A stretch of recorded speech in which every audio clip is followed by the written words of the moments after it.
시작하겠습니다. 오늘은 죽음 수업 4번째 시간입니다.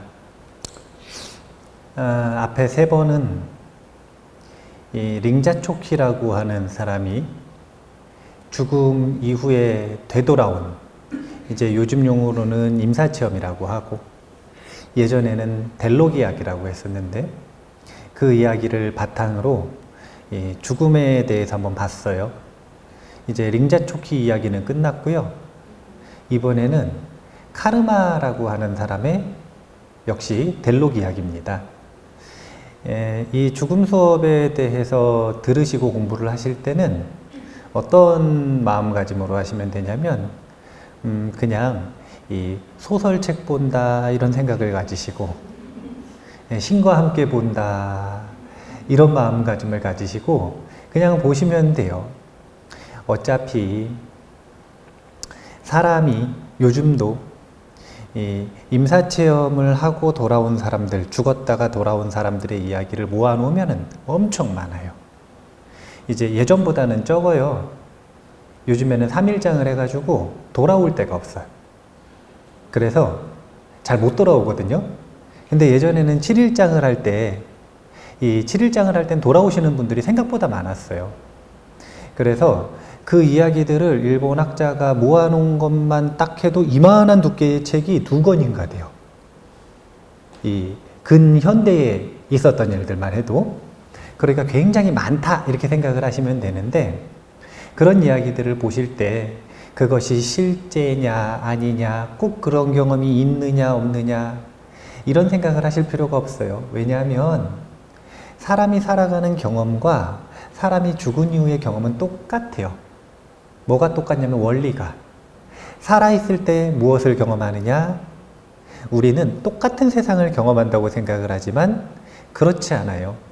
자기의 업에 걸맞는 경험들을 하게 되어 있습니다.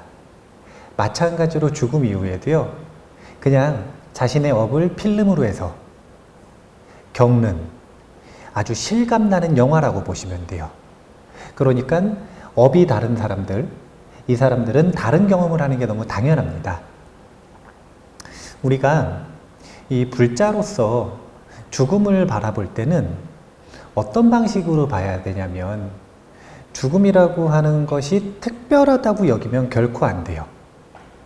죽음은 그냥 삶의 연장입니다. 삶과 똑같은 경험이에요, 죽음은. 그냥 경험일 뿐이에요.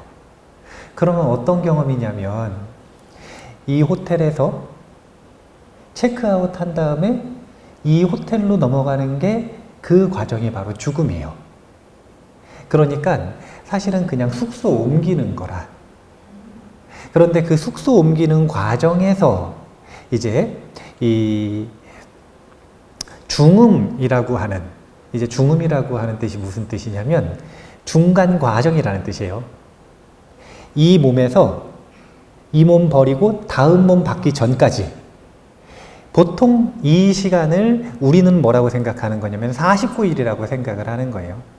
왜냐하면 대부분 49일 안에 결판이 난대요. 근데 긴 사람들은 3년도 간대요. 3년도.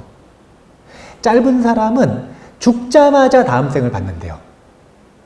그러니까 꼭 고정된 규칙이라고 하는 게 있는 게 아니라 그 사람의 삶의 이 습관과 문화 그리고 업의 형태에 따라 그 경험들은 달라진다. 하지만 우리가 알아야 되는 건 죽음 별거 아니고 그냥 이 숙소에서 체크아웃하고 새로운 숙소로 체크인하는 이 과정을 죽음이라고 한다. 이런 관점을 가지고 소설 듣듯이 이제 또 까르마라고 하는 분의 죽음 이야기, 델록 이야기를 한번 보도록 할 거예요. 이 까르마 이야기는 종합적으로 다양한 이야기들이 나오지만 아주 특이한 점은 훌륭한 조력자를 구하는 방법, 그 조력자로부터 받는 도움들의 이야기가 이 까르마 델록 이야기에서는 언급이 됩니다. 그래서 죽음 이후의 조력자는 누구인가? 조력자, 나를 돕는 것은 무엇인가? 이것에 대한 이야기를 할 건데요. 당연히 자신의 업이 필름이라고 그랬잖아요. 그러면 좋은 업을 가지고 있으면 좋은 경험을 하겠죠. 나쁜 업을 가지고 있으면 나쁜 경험을 하겠죠. 그건 너무 당연한 거예요. 이게 미신이 아니라니까. 왜냐면은 살아있을 때도 똑같잖아요. 좋은 업을 가지고 있는 사람은 좋은 경험을 하고, 나쁜 업을 가지고 있는 사람은 나쁜 업을 하고, 나쁜 경험을 하고. 이게 무슨 얘기냐면은요, 어제 화낸 사람은 오늘도 화낸다니까요. 오늘 화내는 사람은 내일도 화낼 가능성이 굉장히 높아요. 그런 경향성, 습관을 업이라고 해요. 그런데 어제 마음이 평화로웠던 사람은 오늘도 평화로울 가능성이 높아요. 이런 경향성, 흐름, 이 흐름이 죽음 이후에도 똑같이 어떻게 적용되는가 한번 볼 거예요. 자, 까르마가 죽었습니다. 원고인데요. 오늘은 원고를 같이 읽어볼까요? 우리 집 여주인이 돌아가셨어요. 왕비가 불쌍해요. 그녀는 사랑하는 사람들이 고통스러운 눈물을 흘리는 것을 보았다. 그러자 달걀 모양의 피와 구름이 우박처럼 그녀에게 쏟아졌다. 그들의 눈물은 천둥 같은 소리를 일으켰고 그녀의 피부를 꿰뚫고 뼈를 부수었다. 보이지 않는 원천으로부터 카르마는 이런 목소리를 들었다. 타프 수도원으로 가라. 이 링자초키 이야기에서 보셨던 것처럼 우리가 명심해야 될 게 있어요. 그게 뭐냐면 사랑하는 사람이 죽음을 맞이했을 때 그 옆에서 울면 안 돼요. 그 옆에서 울면 안 돼요. 이 사람이 심지어 수행과 기도를 굉장히 잘한 사람이라 하더라도, 수행과 기도를 정말 잘한 사람들은 죽음을 맞이할 때 편안하게 맞이하는 경향이 있습니다. 그러면은 죽음을 맞이한 다음에 죽음은 의식이 꺼지거든요. 마치 잠에 드는 것처럼. 그랬다 다시 어떻게 되냐면 마치 꿈을 꾸는 것처럼 죽음 이후의 경험이 시작되는 거예요. 그런데 그 경험이 딱 시작될 때 수행을 많이 한 사람, 기도를 많이 한 사람, 이런 경우가 뭐냐면 공덕이 있는 거잖아요. 이런 공덕이 있는 사람들은 그런 경우에 마음이 편안하고 즐거운 상태에서 죽음의 경험을 시작할 수도 있어요. 그런데 생각해보면, 자, 사람이 죽었어요. 몸이 여기 있어요. 가족들이 있겠죠. 그러면은 잠깐 잠에 든 것처럼 의식이 꺼졌다가 꿈을 꾸는 것처럼 다시 이 죽음의 경험이 시작되는데, 그 시작되는 지점, 장소가 어디일 것 같으세요? 몸 옆이겠죠. 당연하죠. 죽은 데서 시작할 거 아니에요. 그러면 죽은 데서 시작하는 그곳에 주변에 누가 있냐면 가족들이 있잖아요. 그런데 이 사람이 심지어 마음이 편안하게 이 죽음을 과정을 시작한다고 하더라도, 이 얘기 무슨 얘기냐면 혼자 놔뒀으면 이 사람은 그냥 그 흐름대로 해서 사실은 천상이나 극락에 가야 되는 게 맞는 거예요. 그런데 옆에서 가족들이 울고 있으면 어떤 일이 벌어지냐면, 이 사랑하는 사람들의 눈물은 달걀 모양의 피와 구름이 우박처럼 쏟아지는 경험들, 천둥 같은 소리가 일어나는 경험들, 그녀의 피부를 꿰뚫고 뼈를 부수는 경험들, 이런 경험들을 죽은 영가가 하게 된다라는 거예요. 그래서 울 거면 나가서 울어야지. 돌아가신 분 옆에서 울면 절대 안 돼요. 또 돌아가신 분을 함부로 만져도 안 돼요. 함부로. 이제 이런 경험은 사실은 너무 당연한 건데, 왜냐면은 한번 생각을 해보세요. 자기가 안 죽었어. 죽은 게 아니에요. 살아있어요. 근데 사랑하는 가족들과 친구들이 옆에 와가지고 울어요. 그럼 마음이 어때요? 굉장히 기뻐져요? 아니면 불안해져요? 막 마음이 편안해져요? 아니면 불안해져요? 그 불안해지는 경험들이 이런 환상들로 나타나는 겁니다. 이런 경험들은 환상이에요, 환상. 하지만 환상임을 모르고 환상임을 꿰뚫어보지 못하는 사람에겐 실제입니다. 우리가 살아가는 경험이 똑같듯이. 그래서 첫 번째 일단 기억을 해 두셔야 되는 게 누가 돌아가시면 울지 마라. 울고 싶으면 어떻게 한다고요? 나가서 울어라. 돌아가신 분하고 좀 멀리 가서 그래서 울라는 거예요. 어쨌든 울지 않는 게 좋고요. 그런데 이렇게 혼란스러울 때 카르마 같은 경우에는 독특한 점이 있어요. 그게 뭐냐면 조력자가 있어요. 그 조력자가 이런 목소리를 냈대요. 그게 뭐냐면 타프 수도원으로 가라. 자, 우리가 죽음을 준비하는 사람들, 사실은 죽음뿐만이 아니라 삶을 안정적으로 살아가고 싶은 사람들은 이런 혼란스러울 때 찾아갈 곳이 있느냐 없느냐가 굉장히 중요해요. 삶을 살아갈 때도 마음이 슬프거나 절망스러운 상황에 있거나 아니면은 반대로 기쁨을 나누고 싶거나 그럴 때 찾아갈 곳이 있는 사람과 없는 사람은 삶의 안정도에서, 안정감에서 엄청난 차이를 보입니다. 그런데 죽음을 맞이하잖아요? 그럼 이제 육체도 없죠. 굉장히 불안한 상태인데 그런 불안한 상태에서 마음이 힘들고 고통스러울 때 찾아갈 곳이 과연 있는가? 이게 죽음 이후에 조력자가 있을까 없을까의 시작입니다. 시작. 한번 생각을 먼저 해보셔야 돼요. 나는 마음이 혼란할 때 찾아갈 곳이 있는가? 카르마는 있었어요. 거기가 어디였냐면 타푸수도원이었어요. 타푸수도원. 아마 삶을 살아갈 때 자주 갔던 곳이겠죠. 귀의했던 곳이겠죠. 타푸수도원으로 가라. 자, 한번 같이 읽어볼게요. 49일째가 끝날 때까지 방부 처리를 하지 말고 아내의 몸을 그대로 놓아두는 게 좋겠다. 아내는 델록처럼 다시 살아날지도 모른다. 링자 초키만 해도 사후에 많은 이야기를 갖고 다시 돌아왔다. 카르마는 울면서 생각했다. 내가 정말 죽은 걸까? 하지만 다음 순간 카르마는 자신이 살아있다고 다시 믿기 시작했다. 남편의 손을 잡고서 그녀는 자신이 살아있으며 자신의 죽음 때문에 슬퍼할 이유가 없다고 끊임없이 설득했다. 그러니까 타푸수도원에 갔더니 본인의 49제를 준비하고 있는 거예요. 갔더니 남편이 있는 거예요. 그래서 그 남편에게 뭐 잘 지냈냐, 왜 울고 있느냐 이것저것 얘기를 하는데 남편이 대답을 해요, 안 해요? 아무도 자기를 쳐다보지도 않고 자기에게 대답도 안 하니까 아직 자신이 죽었다라는 걸 인정을 못 하는 거예요, 지금. 이건 마치 무슨 상태와 똑같냐면 우리가 꿈을 꿀 때 대부분 꿈을 꾸고 있다는 걸 알아요? 아니면 현실이라고 생각을 해요? 현실이라고 생각을 하죠. 똑같은 거라. 똑같은 거예요.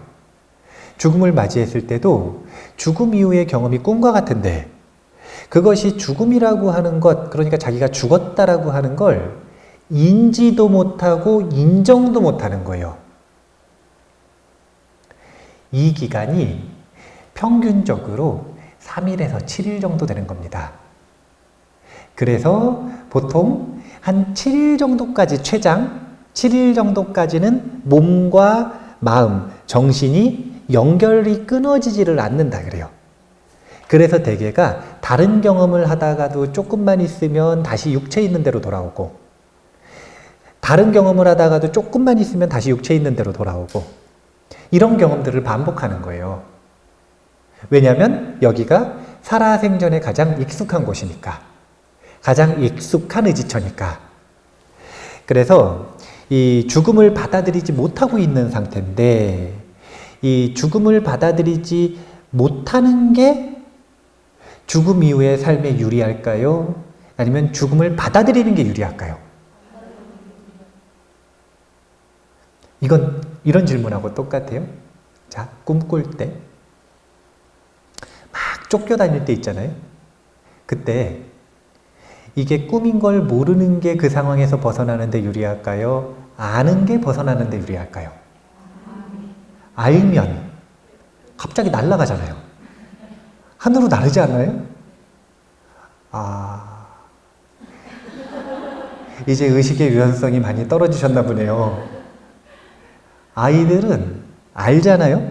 그럼 바로 그냥 날라버려요. 꿈속에서. 그래서 그 무서운 상황을 한순간에 바꿔버립니다.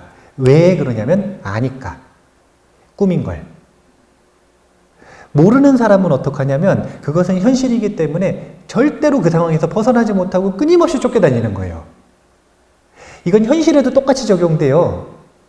그리고 죽음에도 똑같이 적용돼요. 그래서 우리는 죽음의 징후라고 하는 것들을 잘 배울 필요가 있습니다. 죽음을 맞이하는 과정 속에서 공통적으로 겪는 징후들이 있어요. 그 다음 죽음을 딱 맞이한 다음에 자신이 죽었는지 안 죽었는지 확인할 수 있는 징후들이 또 있습니다. 우리가 그런 징후들을 꼭 배워볼 필요가 있다라는 걸 알아두셔야 돼요. 자, 한번 계속 볼게요. 계속 읽어볼게요. 개추 계곡에서 의식이 있어 우리는 그곳에 가야 해. 그들을 따라서 그녀 또한 쿵가링 수도원에 도착했다. 예전에 카르마와 친구처럼 지냈던 개들이 일제히 짖으면서 그녀에게 달려들었다. 그녀는 몸을 숨기고 밖에서 기다려야 했다. 곧이어 물과 토르마를 바치는 의식을 행하던 요가 수행자가 재물을 밖으로 던졌다. 오물에 달라붙는 파리떼처럼 온갖 종류의 존재들이 달려들어 재물을 먹었다. 중요한 재물들은 자신에게 실제로 바쳐진 영혼들이 차지했다. 나머지 재물들은 특별한 대상에게 바쳐진 것이 아니어서 여러 존재들이 나눠 먹었다. 하지만 약하고 병든 많은 영적 존재들은 빈손으로 그곳을 떠나야 했다. 깊은 절망에 빠져서 그들은 고개를 푹 숙인 채 굶주림과 갈증 때문에 큰 소리로 울었다. 이제 이런 존재들은 다음 생을 못 받은 존재들이에요, 대개가. 그러니까 어떤 이유로든, 왜 보통 우리나라 전통에서는 이런 경우 구천을 떠돈다고 표현하잖아요. 구천을 떠도는 영가들이 있다 이거예요. 근데 그런 존재들의 삶이라고 하는 건 이런 식이라는 거예요. 지금 이 카르마가 남편이 자기한테 대답도 안 하고 먹을 것도 안 주고 거기 있는 스님들도 아무도 자기를 안 보고 그러니까 자기가 죽었다라는 거 모르고 화가 나가지고 밖으로 나왔다가 지금 이 망령들을 따라가지고 경험을 한 이야기인 거예요. 망령들을 따라가서. 제가 왜 지난 시간에 죽음 수업할 때 합동천도제는 파티와 같다 이런 표현을 했잖아요. 네, 파티가 열린 거예요. 파티가. 그냥 천도제는, 그래, 개인 천도제는 이 뭔가 파티 같은 느낌이 좀 덜해요. 왜냐면은 이제 초대장 받은 사람만 들어올 수가 있는데 이제 못 들어가는 사람들이 여기 많잖아요, 지금. 초대장을 받은 존재들은 들어가는데 초대장을 안 받은 사람은 못 들어가는 거예요. 합동천도제는 초대장을 많이 쓰죠. 저기 보세요. 초대장을 얼마나 썼어요? 많이 썼잖아요. 지금 저기에 우리 왜 파티 가면은 의자가 딱 있으면 그 의자 뒤에 이름표 붙어 있어요? 안 붙어 있어요? 붙어 있죠? 예, 지정석이 마련된 거예요. 그러면 들어와서 준비된 공약물을 제대로 먹을 수가 있어요. 그런데 자리가 준비가 안 돼 있으면은 이렇게 절이나 사찰이나 의식을 행하는 곳에 들어가질 못하고 바깥에서 헌식하는 음식만 먹을 수가 있는 거예요. 그래서 헌식하는 것도 중요할까요? 안 중요할까요? 중요하죠. 왜냐하면은 여기 계시는 법부님들이 합동천도제를 보통 지낼 때 마음에 걸리는 돌아가신 분이 있어서 지내요? 없는데도 지내요? 네, 있어서 지낸다 그러셔야죠. 예, 있어서 지내요.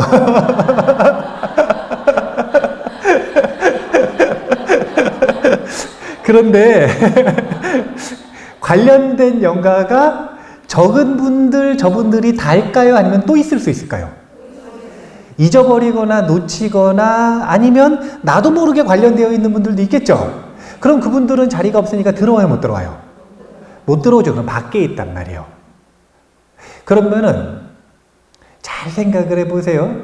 여기 계시는 법우님들이 합동천도제나 백중이나 어떤 천도제나 49제나 아니면 어떤 기도를 할 때나 지금 생각났던 사람들은 항상 이름표를 써야 안 써요? 대개가 쓰죠? 그럼 밖에 못 들어온 존재들은 계속 잊어요, 안 잊어요? 계속 잊고 있겠죠? 그럼 누가 더 배가 고플까요? 예, 누가 더 공덕이 많을고 누가 더 공덕이 적을까요? 밖에 있는 존재들이 적겠죠? 그럼 누가 더 공덕이 필요해요? 밖에 있는 존재들이. 그래서 우리는 밖에 있는 존재들을 간과하면 안 돼요. 간과하면 안 돼요. 아주 이 밖에 있는 존재들이 배고프고 기갈이 아주 심한 그런 이 존재들이기 때문에 그런 존재들을 위해서도 헌식을 하는 과정에 마음을 잘 써야 된다. 잘 써야 된다. 아무리 파티라 그래도 다는 못 들어온단 말이에요. 파티 들어갈 때 초대장 없으면은 문에서 거부당해요. 그러니까 우리가 이런 이 경험을 스스로 하지 않으려면 자기가 죽음을 맞이했을 때 죽었다라는 걸 인식을 잘해야 된다라는 거 기억을 해 두셔야 됩니다. 계속 읽어볼게요. 고통받는 존재들을 보면서 주체할 수 없는 자비심이 마음에서 솟아났지만 그녀는 그들을 위해 아무것도 할 수 없었다. 그들을 돕는다고 해도 그것은 맹인이 맹인을 돕는 것과 같은 일이었다. 그녀는 그들이 불쌍해서 큰 소리로 울었다. 그 순간 그녀는 다음과 같은 분명한 소리를 들었다. 첫째, 저들에게는 과거에 쌓아놓은 공덕이 없다. 둘째, 저들의 고통은 자신들의 악행의 결과다. 셋째, 거기에는 적은 수의 존재들이 포함되어 있다. 슬픈 느낌은 누구에게도 도움이 되지 않는다. 그러니 마음을 편히 가져라. 이제 이 카르마는 그래도 좀 착한 사람이었나 봐요. 그런 경우를 보고도 마음속에서 자비심이 일어나지 않는 존재들도 얼마든지 있습니다. 그런데 카르마가 죽음 이후에 조력자에게 도움을 받았었던 이유는 이런 성품 때문이지 않겠는가라는 생각을 하는데 그렇게 고통받는 존재들을 보니까 눈물이 나고 가슴에서 자비심이 솟구쳤다 이거예요. 이런 마음들의 반응을 해서 조력자는 나타나는 겁니다. 그 조력자가 이런 조언을 해줬죠. 저들에게는 과거에 쌓아놓은 공덕이 없다. 그렇기 때문에 저렇다는 거예요. 저들의 고통은 자신들의 악행의 결과다. 그렇기 때문에 저렇다는 거예요. 거기에는 적은 수의 존재들이 포함되어 있다. 이게 무슨 뜻이냐면 저 존재들은 빙산의 일각이라는 거예요. 저런 존재, 구천을 떠도는 존재는 산처럼 많다 이겁니다. 그들은 그냥 아까 이야기했던 것처럼 자신의 업을 필름으로 해서 경험을 하고 있을 뿐이에요. 자신의 업을 필름으로 해서 경험을 하고 있을 뿐입니다. 그래서 그들을 도우려면 같이 슬퍼하거나 같이 옆에 있거나 같이 시달리는 것 가지고는 절대 안 된다는 거예요. 오직 어떤 사람만이 도울 수 있냐면 공덕이 있는 사람만이 도울 수 있다는 거예요.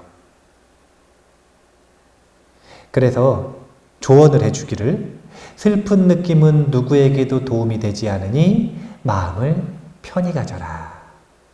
마음이 편안할 때, 슬플 때 말고, 절망적일 때 말고 마음이 편안할 때 우리는 마음의 좋은 습관들이 드러나기 시작합니다.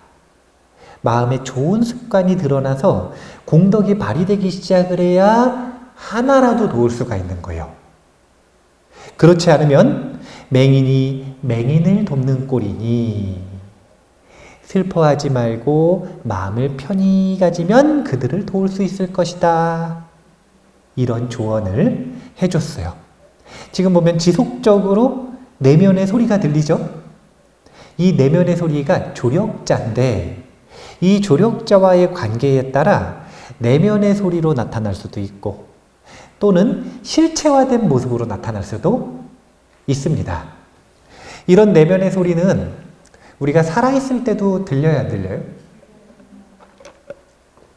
살아있을 때 이런 소리 못 들어보셨어요? 소리라 그러니까 귀에 환청처럼 들리는 거 말고요. 흔히 뭐라 그러냐면 직감이라 그러죠. 직감. 그런 직감들이 죽음 이후에는 이렇게 조금 더 객관적이고 실체화된 대상이 하는 이야기나 그런 메시지처럼 느껴지는 거예요. 왜냐하면 우리의 감각기관의 한계를 벗어버리기 때문에 죽음 이후에는. 그래서 그렇게 조언을 했는데요. 이제 한번 계속 또 읽어볼게요. 이번에는 부모님 집으로 갔어요. 그러니까 영가들이 익숙한 데를 계속 돌아다니는 거라. 보면은 저희 절에 보면은 청년부부들이 와가지고 있잖아요. 그러면은 그 청년부부들은 한 자리에서 계속 사는 게 익숙할까요? 낯설까요? 그러면은 자꾸 어디를 가고 싶어요? 안 가고 싶어요? 서울도 가고 싶고 대전도 가고 싶고 청주도 가고 싶고 춘천도 가고 싶고 미국도 가고 싶고 이것도 하고 싶고 저것도 하고 싶고 이 직업도 하고 싶고 저것도 하고 싶고 이 사람도 만나고 싶고 저 사람도 만나고 싶고 그럴 거 아니에요. 그게 바로 젊음의 특징이잖아요. 네, 젊음의 특징. 통제 불가능한 에너지. 네. 이게 사그러들었다라는 건 이제 사실은 늙었다는 거죠.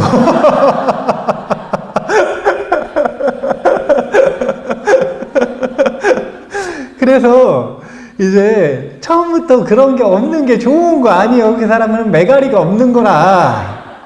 그런데 결정적인 차이가 있는데 젊을 때 살아있으면 그래도 마음은 그렇게 여기저기를 왔다 갔다 하는데 몸은 그 마음 따라 계속 움직일 수 있어요, 없어요? 대부분 못 움직이죠.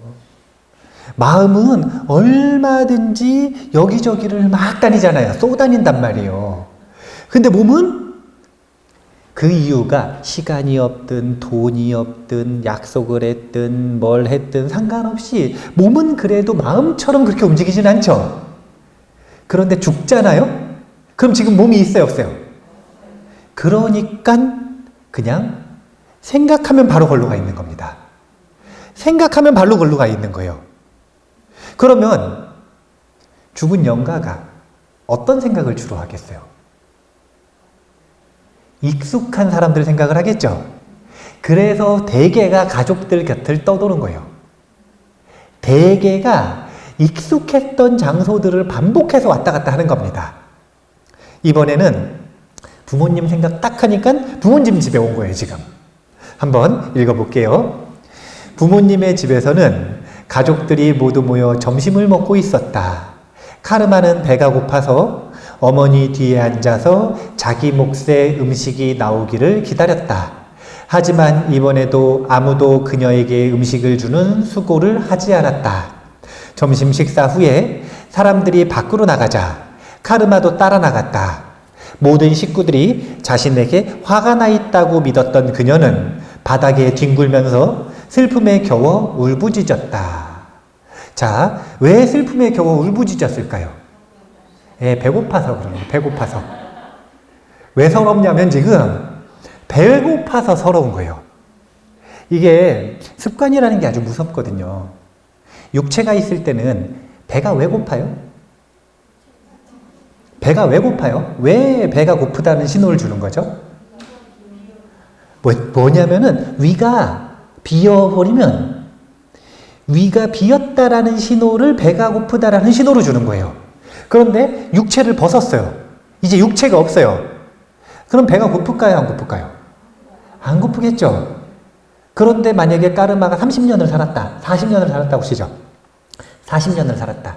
그럼 40년을 먹고 살았잖아요. 그러니까 죽은 지 3일이 지나서 안 먹어도 되는데도 배가 고픈 거라. 생각 때문에. 어떤 생각이냐면 하루 안 먹고 이틀 안 먹고 3일 안 먹으면 배고프다라는 생각 때문에. 위가 없으면 배고픔을 안 느낄 것 같죠?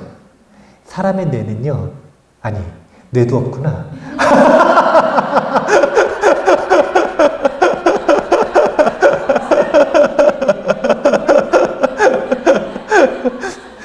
이 사람의 마음은요, 진실과 허구를 구분을 못한다는 특징이 있어요. 혹시 그런 얘기 아세요?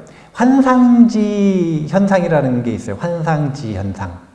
이게 뭐냐면 전쟁에 나가가지고 예를 들어서 오른팔을 잃은 사람이 있는 거예요. 그러면 오른팔을 잃었으니까 오른팔을 잃었으면 이 오른팔 있는 데는 감각이 있을까요? 없을까요? 없겠죠. 근데 자꾸 오른팔 허공을 긁는 거예요. 간지럽다고. 이런 경험들을 한대요. 팔이 잘려져 나간 사람들이 오른팔이 아프고 간지럽다고 자꾸 허공을 긁는 거예요. 이게 뭐냐면 마음의 습관입니다. 마음의 습관이 없는 것을 있다라고 느끼도록 만드는 거예요. 그러면 없는 것을 있다라고 느끼면 그에 따른 경험들은 결과가 일어날까요? 안 일어날까요? 일어난다니까요. 자, 지금 레몬 드셨어요? 안 드셨어요? 근데 레몬을 먹었다고 생각을 해보세요. 그러면 입안에 왠지 신맛이 나면서 침이 조금씩 나오기 시작을 합니다. 이게 바로 환상지랑 똑같은 거예요. 안 먹었는데도 먹었다라는 상상만으로도 그 결과물이 나오는 거예요. 그러니까 카르마는 지금 배가 안 고파요, 사실은. 카르마만 안 고픈가? 구천을 떠도는 영가들은 배가 안 고파요. 배가 없어. 배가 없는데 무슨 배가 고파요? 아니, 배가 있어야 배가 고프지. 그런데 배가 고프다는 생각은 강렬한 겁니다. 그러니까 없는 배가 고픈 거예요, 지금. 우리가 살아있을 때랑 똑같다니까요. 아무리 친한 친구도 밥을 계속 먹는데 한 3번 정도만 옆에 있는 친구 밥을 안 주잖아요. 자기만 먹고. 이 사람 지금 굶었는데? 그러면 기분이 굉장히 상합니다. 기분이 굉장히 상해요. 자기만 좋은 거 먹고 나는 먹어보라는 소리도 안 하고. 그럼 기분이 굉장히 나빠요.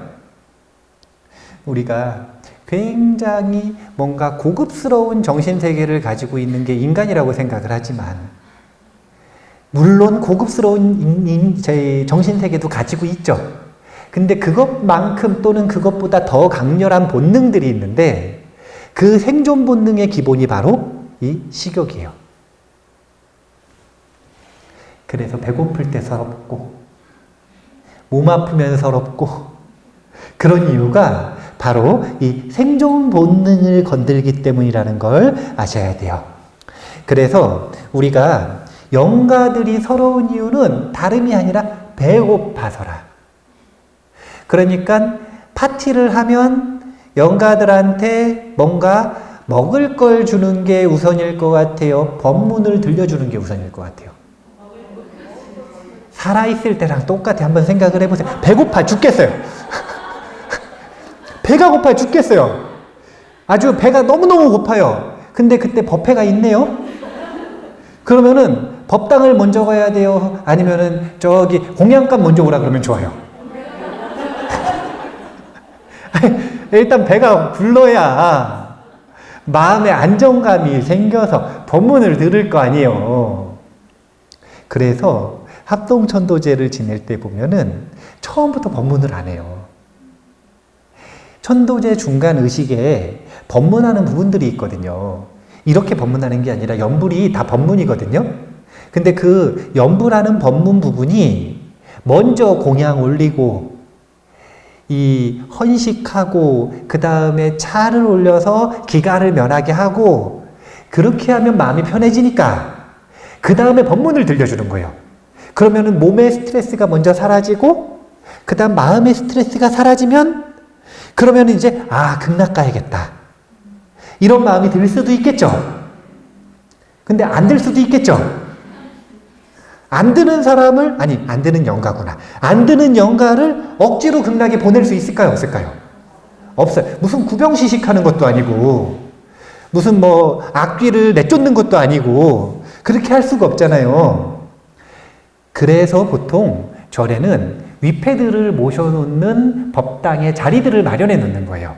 이게 뭐냐면 지정석. 왜냐하면 영가들은 자꾸 익숙한데 여기저기 돌아다닌다니까요. 그러면 여기저기 돌아다니는데 법당이 하나 껴있으면 좋아요, 안 좋아요? 영가한테 도움이 될까요, 안 될까요? 되겠죠.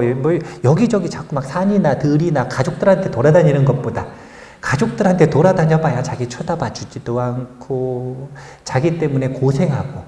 왜냐면은 영가가 산 사람한테 가면 안 좋거든요. 안 좋은 영향을 미치거든요. 고생만 하고, 그리고 안 좋게 살아가는 모습들 보면은 괜히 가슴만 아프고.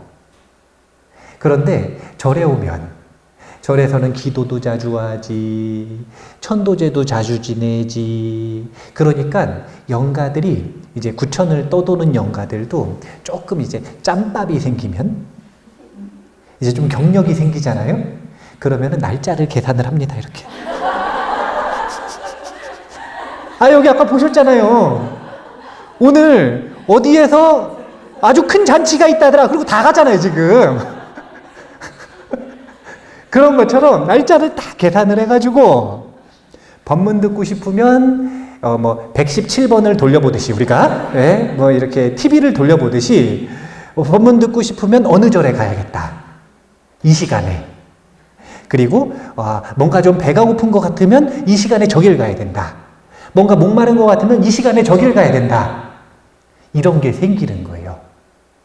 그러다가 이제 기갈도 면하고 마음도 편해지고 이러면 그때 가서 우리가 마치 뭐와 같냐면 육체적으로도 좀 편안하고 마음에도 스트레스가 없으면 그때 가서 무슨 생각을 하냐면 수행을 좀 해봐야겠다 이런 생각이 나잖아요. 그거랑 똑같이 죽은 영가들도 기갈이 좀 면하고 마음의 스트레스가 사라지면 보니까 극락 가면 좋다던데 나도 한번 가볼까? 이런 마음이 드는 거예요. 그래서 우리가 이런 이야기들을 제가 알려드리는 이유는 뭐 때문이냐면 예전에는 이 천도제를 지내거나 의식을 행할 때 그 의식을 집전하는 주인을 법주라고 합니다. 법주. 이 법주가 관상하는 대로, 이건 뭐냐면 마음을 쓰는 대로 그 의식은 진행이 되는 거예요. 그렇기 때문에 법주가 어떻게 마음을 쓰고 어떤 의식을 행할지는 누구의 몫인 거예요? 법주의 몫이죠. 그렇기 때문에 이 법주가 가지고 있는 특권 같은 권리였어요, 사실은. 그런데 굳이 그렇게 안 해도 교육만 된다면, 자, 생각을 해보세요. 대해지 법우님과 관련된 영가가 있어요. 그 영가가 저를 알까요, 모를까요? 안다고요? 저희가 친척 관계인가요? 저를 모를 가능성이 있죠. 그러면 대해지 법우님은 알아요, 몰라요? 모르면 친척이 아니죠. 예. 알겠죠? 그러면은 제가 하는 목소리가 그 영가귀에 잘 들릴까요? 아는 사람 목소리가 영가귀에 잘 들릴까요? 아는 사람 목소리가 잘 들리는 거예요. 이 얘기는 무슨 얘기냐면 아는 사람이 마음에 쓰는 것을 훨씬 더 쉽게 영향을 받는다라는 거예요. 그래서 제가 지속적으로 교육을 해드리는 겁니다. 합동천도제에 참석을 할 때 어떤 마음을 써야 되는가? 합동천도제뿐만이 아니라 백중기도 때도 그렇고 집에서 제사 지내시면 집에서 제사 지낼 때도 그렇고 혹시 돌아가신 분을 위해 개인적으로 기도를 해주시고 있다면 그때도 그렇고 그렇게 돌아가신 분을 대하는 태도를 우리가 배우고 있다. 이렇게 보시면 돼요. 어쨌든 영가들이 서러운 이유는 다른 게 아니라 배고파서 그렇다는 걸 아셔야 되고요. 한번 계속 읽어볼게요. 문득 그녀는 노르부 탓이라는 위대한 스승이 자신에게 일러준 죽음의 징후를 조사하는 방법을 떠올렸다. 우선 그녀는 자신의 그림자를 살펴보았다. 그림자가 없었다. 그 다음에 그녀는 자신의 발걸음을 살펴보았다.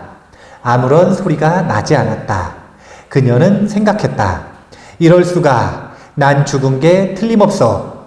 인간으로서 내 삶은 번갯불처럼 짧았어. 그것은 빨대를 통해 보는 것처럼 너무나 작았어. 나는 아직까지 명상수행 속에서 어떤 자신감도 얻지 못했어. 남들에게 너그럽게 자선을 베푼 기억도 없어. 이제 나는 죽음의 왕들의 사자에게 잡혀갈 거야. 감당하기 힘든 슬픔과 탄식이 밀려오면서 그녀는 바닥에 쓰러져 의식을 잃었다. 그러니까 죽음의 징후를 여러 가지가 있지만 오늘은 두 가지만 기억을 한번 해보시면 돼요. 죽잖아요? 그럼 특별한 느낌이 있을까요? 없을까요? 없다니까요. 지금 법문 듣는 것처럼 경험이 똑같아요. 뭔가 다르면, 자기의 느낌이 다르면 금방 알아챌 텐데, 다른 사람들이 나를 대하는 것만 달라지지, 자기의 느낌은 똑같단 말이에요. 그래서 잘 모르는 거예요. 그럼 어떻게 해야 되냐면 비춰봐야 되는데, 첫 번째, 그림자가 있는지 없는지를 좀 뭔가 이상하다. 나랑 친했던 친구가 나한테 아는 척도 안 한다. 내 가족들이나 친구들이 자꾸 울고 있다. 또는 사람들이 나한테 뭔가 화가 난 것 같고 밥도 안 주고 뭔가 좀 느낌이 이상하다. 그러면 금방 알아채고 뭘 보셔야 되냐면 자기 그림자가 있는지 없는지를 봐야 된다는 거예요. 그 다음에 두 번째, 한번 걸어봐서 발걸음 소리가 들리는지 안 들리는지 한번 확인을 해봐야 된다는 거예요. 그랬더니 그림자도 없고 보니까 발걸음 소리도 안 들리네요. 그럼 나는 지금 어떻게 된 거예요? 죽은 거라. 죽은 거예요. 그러면 내가 죽을 거라고 생각을 해서 죽음 이후에는 어떻게 해야 된다라는 연습을 안 한 사람은 자기가 죽었다라는 걸 아는 순간 깜짝 놀랄까요? 안 놀랄까요? 놀라겠죠? 막 슬플까요? 안 슬플까요? 그 여기 지금 까무러쳤잖아요, 지금. 예, 까무러쳤어요. 예, 막 후회가 밀려들면서 까무러쳤어요, 지금. 그런데 살아생전에 죽음을 준비하는 방법을 배우신 분들은 까무러칠 이유도 없어요. 왜냐면은 이미 이런 관상과 이미지 트레이닝을 했기 때문에 이런 경험들이 일어날 때 마음을 너무 두렵게 쓰지 않는 방법들을 이미 연습한다. 이렇게 보시면 되는 거예요. 그러니까 3단계입니다. 그림자를 본다. 발걸음 소리가 나는지 본다. 그래서 자기가 죽었으면 마음을 좀 편히 갖는다. 우리가 이 티베트 사자에서 이런 것들은 좀 반복해서 읽어볼 필요가 있어요. 왜냐하면 죽음 이후에 일어나는 일들과 그 속에서의 대처 방안들이 조언으로서 나타납니다.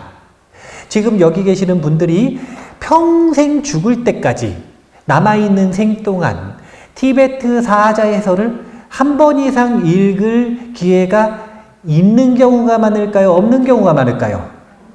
없는 경우가 많겠죠. 지금 읽어야 된다고 했지만 평생 한 번도 안 읽을 가능성이 높잖아요. 그럼 그분들에게는 죽음에 대한 정보가 있어요, 없어요? 없는 건 아니고 많이 없죠. 예, 그러면 이 목소리라도 기억을 해야 되는 거예요. 제 목소리. 여기 보면은 노르부 탓이라는 스승이 자신에게 알려준 죽음의 징후가 들렸다잖아요. 이게 뭐냐면 바로 들은 것의 공덕입니다. 들은 것. 들어놓으면 중요한 순간에 이렇게 기억이 나는 거예요. 이제 나중에 돌아가셔가지고 자기가 죽은 줄 모를 때 제 목소리가 들릴 거라. 1번 그림자를 보라. 2번 발걸음 소리를 들어봐라. 3번 죽은 거니까 너무 두려워하지 말아라.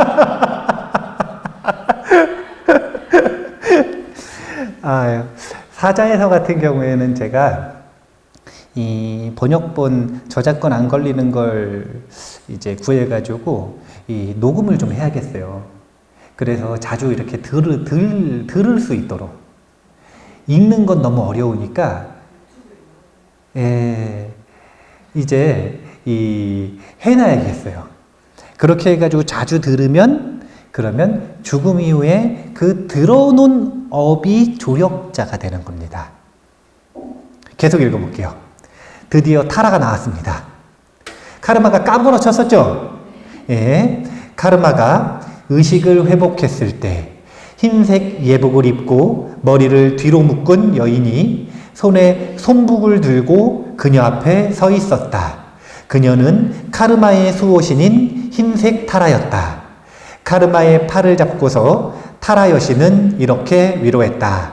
아, 슬퍼하지 말라. 어서 일어나라. 고통스러운 감정이 그대를 짓밟을 때 그대가 그것의 진정한 본성을 깨닫지 못한다면 다르마를 경험했다는 주장은 거짓말이고 어처구니 없는 말이다. 탄생과 죽음은 인간 삶의 열매다. 그것은 거듭해서 일어난다고 붓다는 말씀하셨다. 죽음은 그대에게만 일어나는 일이 아니다. 이 길은 모든 존재들이 가야만 하는 길이다. 그대가 평화롭게 여행할 수 있도록 내가 그대와 함께 갈 것이다. 이제 수호신이 등장을 했습니다. 불교에도 수호신이 있을까요, 없을까요? 그럼 기독교에도 있을까요, 없을까요? 교회에는 수호 천사가 나타난다 그러죠? 예. 절에서는 보통 관세음보살이 잘 나타나요. 종교 없는 분들은 보통 누가 나타날까요? 조상이 나타나요, 조상이. 이 얘기 무슨 얘기냐면, 착하게 잘 산 사람은 그 이름이 무엇이든 조력자가 나타난다는 거예요, 안 나타난다는 거예요?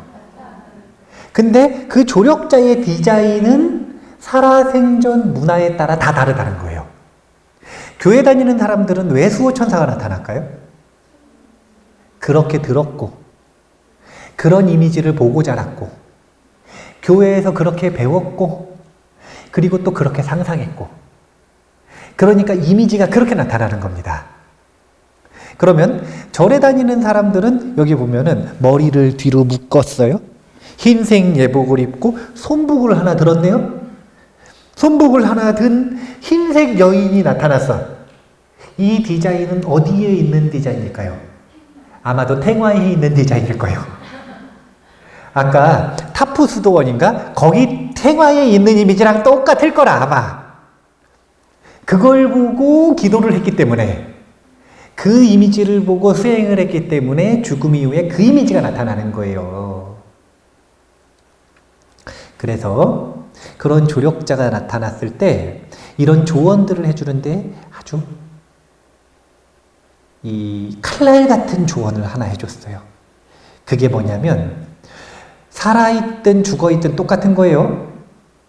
고통스러운 감정이 그대를 짓밟을 때, 그때 그것의 진정한 본성을 보지 못한다면 그동안 잘난 척하면서 자기가 수행했다, 자기는 공부했다, 이 말은 다 거짓말이라는 거예요. 수행을 했다면, 공부를 했다면, 법을 봤다면, 그러면 언제 티가 나는 거냐면, 좋을 때 티가 나는 게 아니라 고통스러운 감정이 그대를 짓밟을 때, 이때 티가 나는 겁니다. 좋을 때는 입을 움직여요. 말이 참 많죠. 들은 게 많아가지고 입을 막 말을 잘해요. 그런데 이 사람이 좋을 때 말고 고통스러운 감정에 있을 때, 고통스러운 감정을 짓밟을 때 절망에 빠졌을 때, 우울할 때는 누구도 입을 잘 못 움직이거든요. 그때는 입을 못 쓰는 건, 말을 잘 못하는 건 누구에게나 평등한데, 그 마음을 보면 똑같이 고통스럽지만 거기서 완전히 고통에 빠져서 그것을 실체라고 생각을 해서 거기에 사로잡혀서 거기에 머물러서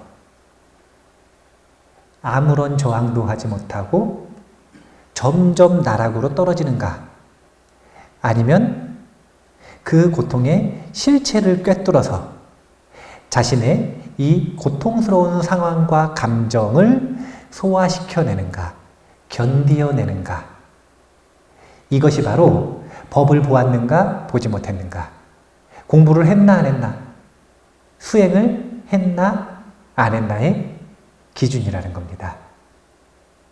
그래서 좋을 때 사람들이 자기에 대해서 말하는 거 가지고는 그 사람이 얼마나 수행했는지 알 수 없어요. 고통스러운 상황에 놓여볼 때. 중요한 말인데요. 그 다음 두 번째 중요한 말은 죽음은 누구에게나 일어나는 일이라는 거예요. 그래서 제가 서두에 뭐라 그랬냐면 죽음은 특별한 일이라 그랬나요? 그냥 경험이라 그랬나요? 그냥 경험이라. 경험. 여기 예약 끝나면 다음 게스트하우스 가야 돼요. 그냥 이거는 누구나 그렇게 옮겨 다니는 거예요. 그러니까 그것을 너무 두려워하거나 특별하게 생각할 필요가 없다. 그러면 특별하게 생각을 안 하려고 노력을 해야 될까요? 아니면은 죽음을 배워서 익숙해져야 될까요? 특별하게 생각 안 하려고 노력하는 것 자체가 특별하게 생각하는 거예요. 그렇게 해서는 특별하게 생각을 안 할 수가 없어요. 특별하게 생각하지 않은 건 익숙해지면 특별하지 않은 경험처럼 느껴지기 시작해요. 우리가 절에 처음 가잖아요. 그럼 굉장히 낯설어요, 안 낯설어요? 예, 그러면은 낯설지 말자고 생각하자 이렇게 하면 안 낯설어지나요? 아니면 자주 가면 안 낯설어지나요? 아, 낯설지 말자고 생각하자. 아무런 도움이 안 돼. 이미 지금 너무 낯설고 너무 특별한 곳이에요, 여기는. 그래서는 안 돼요. 침이 막 쥐네. 어쨌든 굉장히 중요한 법문이 두 마디가 나왔어요. 다 계속 한번 읽어볼게요. 카르마가 과도적인 여행을 하는 내내 흰색 타라는 그녀의 눈에 보이지 않았다. 하지만 카르마가 결정적인 상황에 부딪힐 때마다 흰색 타라가 나타나 그녀를 인도하곤 했다. 흰색 타라는 여성의 모습을 한 붓다이고 카르마는 흰색 타라를 붓다의 모습으로 여기며 기도하고 명상했기 때문에 타라와 관계를 맺고 있었다. 하지만 흰색 타라가 카르마를 인도할 수 있더라도 카르마는 자신의 과거에서 비롯된 결과에 직면해야 했다. 이게 바로 조력자와 관계를 맺는 방법이고 조력자의 역할입니다. 조력자와 관계를 맺는 방법은 다른 게 아니라 익숙해져야 돼요. 우리가 연불을 할 때 칭명연불, 나무아미타불, 연불 소리를 계속 내는 이유가 뭘까요? 익숙해지라고. 칭명연불을 넘어서서 더 깊은 연불 수행으로 들어가면 이미지를 놓고 이미지를 자주 본 다음에 눈을 감고도 그 부처님 모습을 마음에 떠올리는 수행을 합니다. 그걸 관상연불이라고 하거든요. 이런 관상연불은 왜 할까요? 익숙해지라고. 익숙해지라고. 그래서 만약에 그 사람이 이제 눈을 감고도 아미타 부처님이 마음에 그대로 보여요. 이럼 이 사람은 조력자를 얻은 걸까요? 못 얻은 걸까요? 얻은 거예요.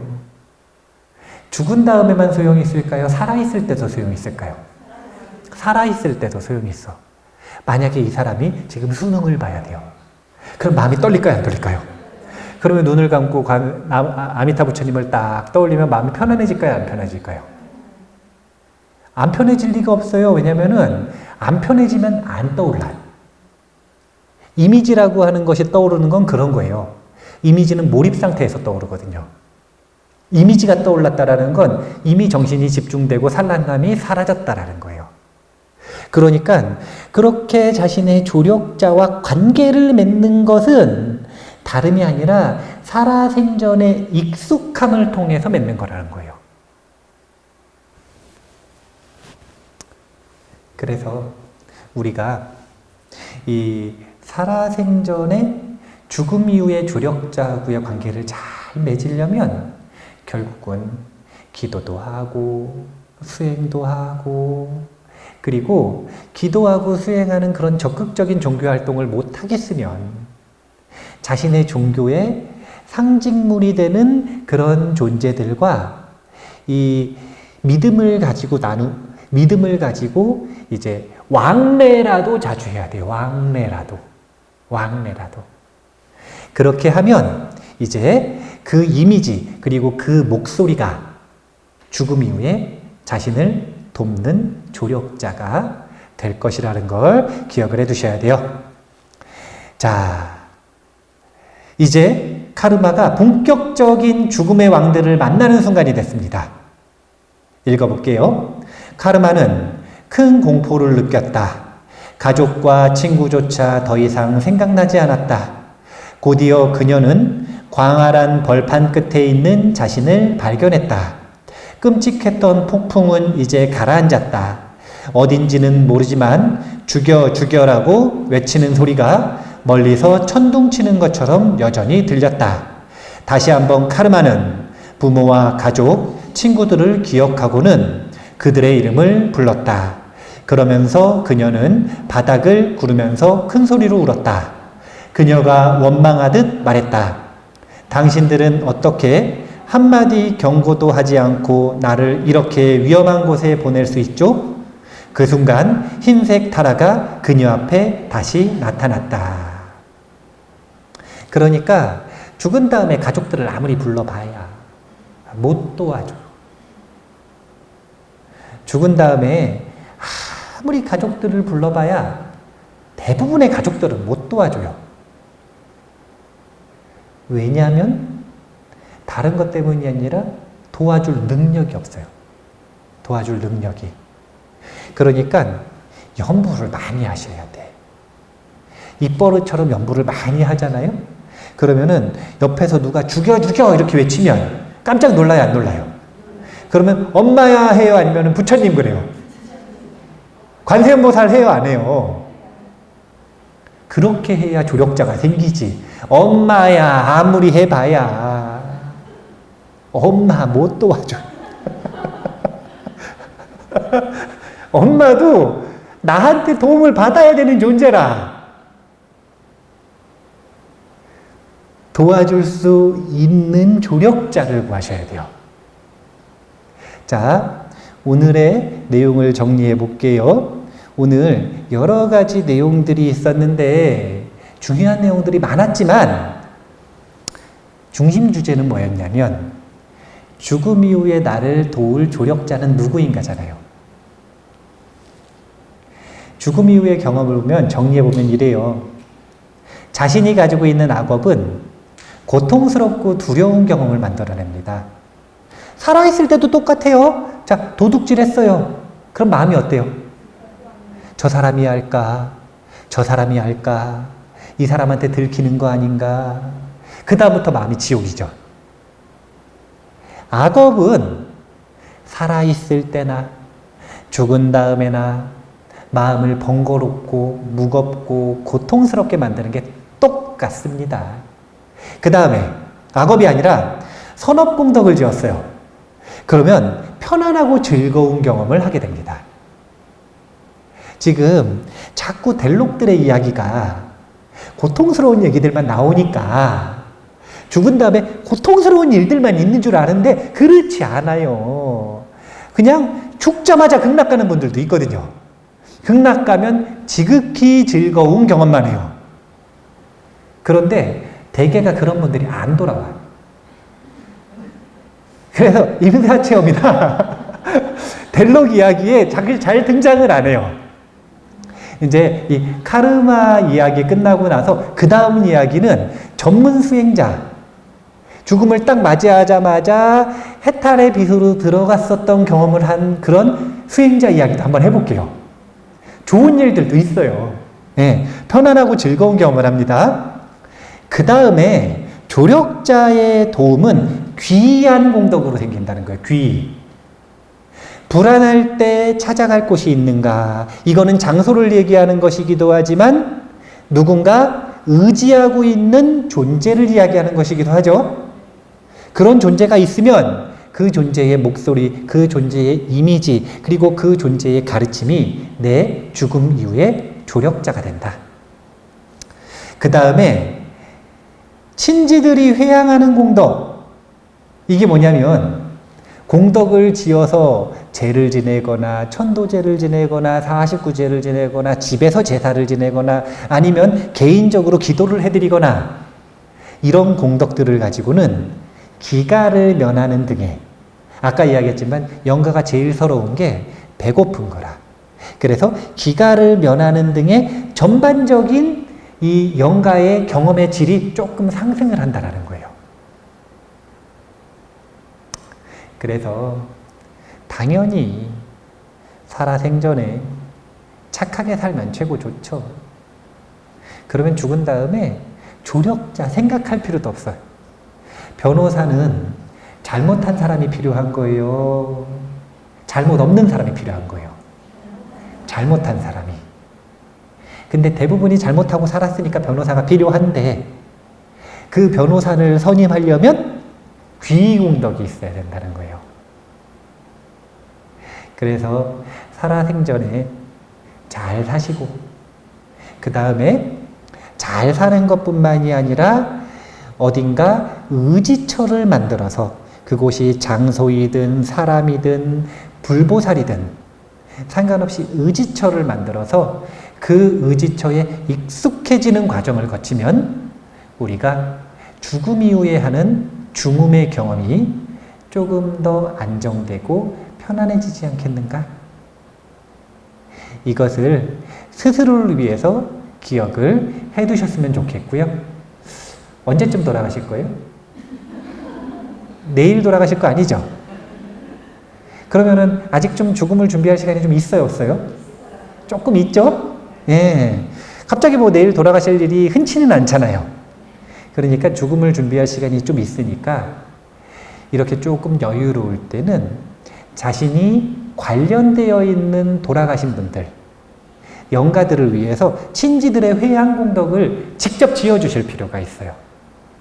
그래서 그들이 기가를 면하게 하고 마음이 안정되게 하고 법문을 듣게 하고 그렇게 해서 이제 구천을 좀 떠돌지 말고 저기 좋은 곳, 천상이든 극락이든 불보살님에게 의지해서 법문을 잘 듣고 마음만 내면 갈 수 있으니까 그곳으로 갈 수 있게 그 영가들이 좋은 마음을 일으킬 수 있게 기도해주는 그런 시간도 가지셨으면 좋겠습니다. 합동천도제는 막 슬프고 우울한 시간이에요? 아니에요. 죽음 얘기하면 꼭 우울한 줄 알아. 그게 뭐냐면 죽음에 대해서 몰라서 그래요. 죽음에 대해서 아는 이들에게는 살아있는 것이나 죽은 것이나 똑같아요.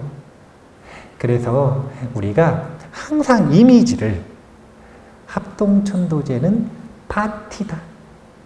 파티다. 그래서 생각나는 사람이 있으면 위패를 다 써야 돼요? 안 써야 돼요? 써야지. 생각이 났다가 위패를 너무 많이 쓰면 안 되겠지. 그래가지고 안 쓰면 생각을 했어요. 그러면 초대를 받았을까요? 안 받았을까요? 받았는데 초대장은 안 준 거예요. 이런 일들이 벌어져요. 그래서 일단 생각이 났으면 다 써야 돼요.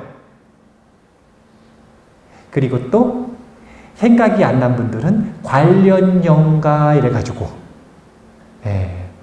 그렇게 그분들을 위해서 정확하게 마음을 일으켜서 자신의 이 수행 공덕을 회양하는 그런 마음을 자발적으로 그리고 적극적으로 일으켜서 그들을 그리고 자신의 삶을 도왔으면 좋겠습니다. 다음 시간에는 이제 이 관세음보살 힘색타라의 아주 이 적극적인 활약을 볼 겁니다. 고통이 닥쳤을 때 힘색타라가 어떻게 변호를 해주는지, 그러면 아마 변호사가 꼭 필요하구나, 이걸 알게 되실 거예요. 자, 그러면 오늘은 이만 마치겠습니다. 감사합니다.